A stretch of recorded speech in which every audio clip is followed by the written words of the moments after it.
Welcome to this brief walkthrough of the Parent Information Center website.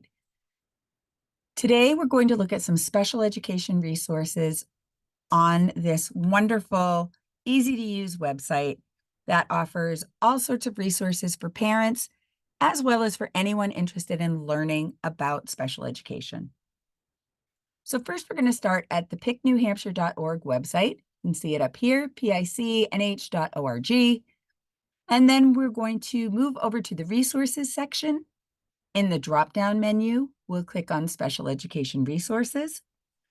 This section is rich with information that's designed to support families, educators, or anyone involved in the special education process. So first, let's focus on the special education process section. We're going to move right to the overview of New Hampshire special education. And we're going to click on the link to open this graphic that will help you understand how someone goes from referring a child who they suspect has a disability through the evaluation process, through the eligibility process, to developing an IEP, how to determine the best placement for that child to learn, and how they monitor the progress of that child.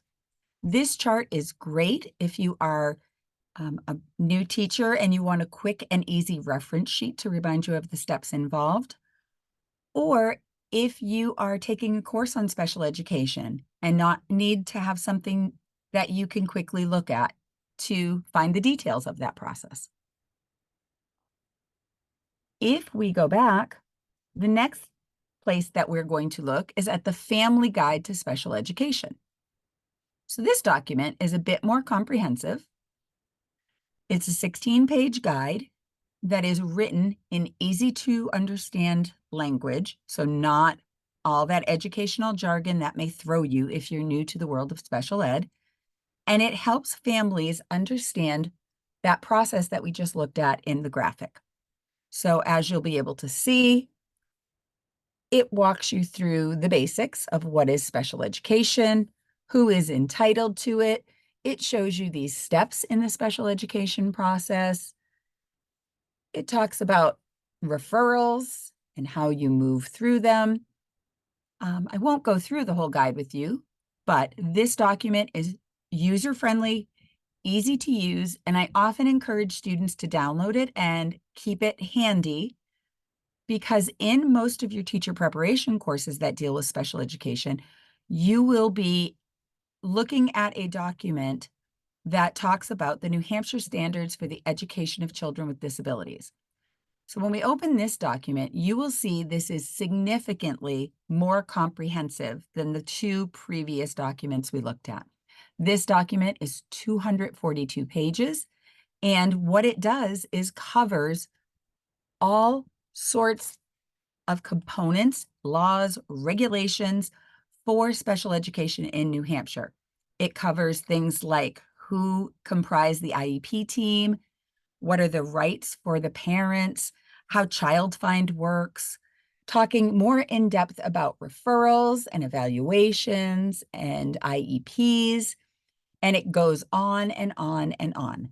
This is written in much more complex language, and it is much more technical. So the guide that we just looked at, the Family Guide, is a nice companion for just getting the basics down, but the New Hampshire Standards for the Education of Children with Disabilities is where you need to look for the specific rules, regulations, and laws. So the next document I would like us to look at together is the steps in the special education process in New Hampshire. This document has a great graphic, nice visual, to remind you of the process of how we start from a suspected disability right up here at the top, and we make our way down to progress monitoring way at the bottom. Just like the other documents, excuse me, there's a table of contents to kind of help you understand all that's inside of this big document. There's a great page with acronyms. So if you are not sure of what some of these acronyms are and they're being used in your class or used in a meeting, this is an easy way for you to see the most common acronyms that you might encounter. And then as you'll see, we'll go back to the table of contents for a moment. Again, you'll be able to go to specific pages to find more detailed information about what to do if you suspect a disability of a child, how you approach a referral, what happens when someone is evaluated, and it will continue and go on and on and on. It also talks about transition services when someone's ready to either move from grade to grade or to graduate high school and move out into higher education or the job world. Lots of great details in here. And then as we go back, there are also really interesting pieces in here for those of you who are in early childhood. So for example, there is the early childhood transition process. So this talks about what it looks like for young children who are in the special education process. From birth to 3, a student is on a document called an IFSP, which you will see in this document. And then when they become 3 or above, or as you'll see here, it starts as early as 27 months when transition plans are developed. They will then move on to an IEP.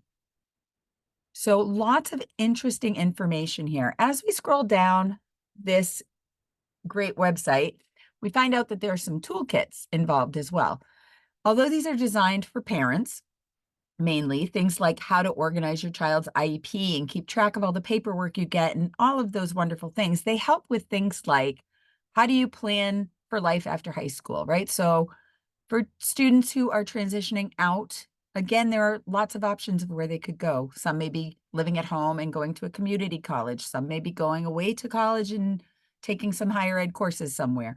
Others may be in a job program. Others may be living independently and working somewhere else. This document will help guide parents through thinking about that. This is also a wonderful tool for you as teacher preparation candidates when you have to think about what transitions will be like for children of different ages. You can talk about the early childhood ones. You can talk about what happens to high school students as they move on to become adults out in the real world.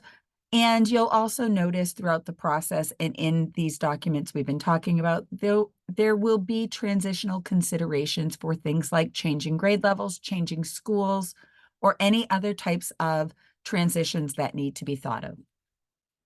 So bouncing back again, you can see there are also some other toolkits available. There's a discipline toolbox that's used as a workbook. It has some wonderful information for anyone who is taking a course on classroom management or behavior management, or anyone who needs to think about a behavior intervention plan and things that might be in there. Now, lots of this, as you read it, you may think, well, this is designed more for younger children. There is a lot in here that focuses on younger children through middle school, upper elementary, but there are things as well that can be used for students in high school. You just need to be able to modify some of this. But these are great examples of things that you can do as part of building your teacher toolkits. And the last thing we're going to discuss today is this other brochure section that talks about common special ed terms and acronyms.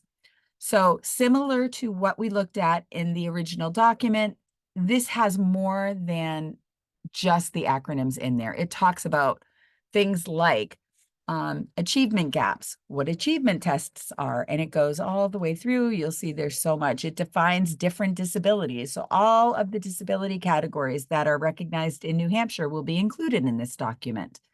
There are things that will help you to develop IEPs. There are things that will help you to understand the law, and there are things that will help you to understand what comprises different disability characteristics.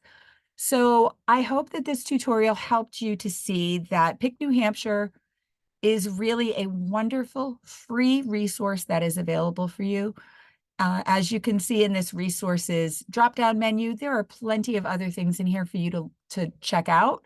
But today, we just really wanted to give you an introduction to special education. I hope this helped.